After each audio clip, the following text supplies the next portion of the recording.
In the therapeutic setting, client narrations take many turns.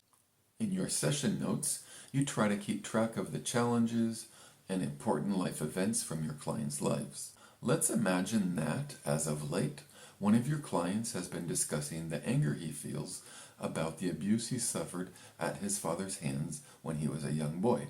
Then, one day, you hear this client begin narrating a specific memory of his father yelling at him for not getting an A on a test. You stop your client as soon as you notice that his breathing is becoming faster and he has a more serious look on his face. And you create the following setup phrase for him to repeat.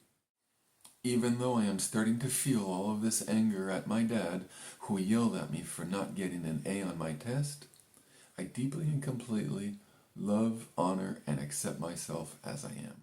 However, when it comes time for your client to repeat this setup phrase, he stops you and tells you that he's not feeling angry about his dad yelling at him. Rather, he is presently tuned into the anger that he feels towards his mother, who never stood up for him in the face of his father's frequent beratings. This is the level of trust you should seek to have with your clients. They should feel free to correct you when you, inevitably, include in a setup phrase a sentiment or a thought that they do not agree with, either because you misinterpreted what they originally told you, or because they are now tuned into a different emotion.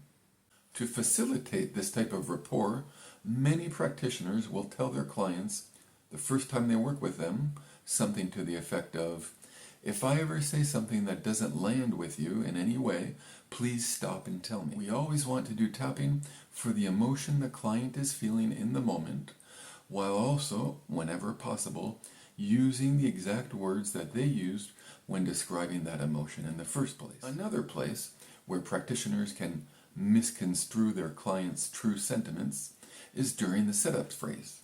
And that is the topic of top tapping tips number 3.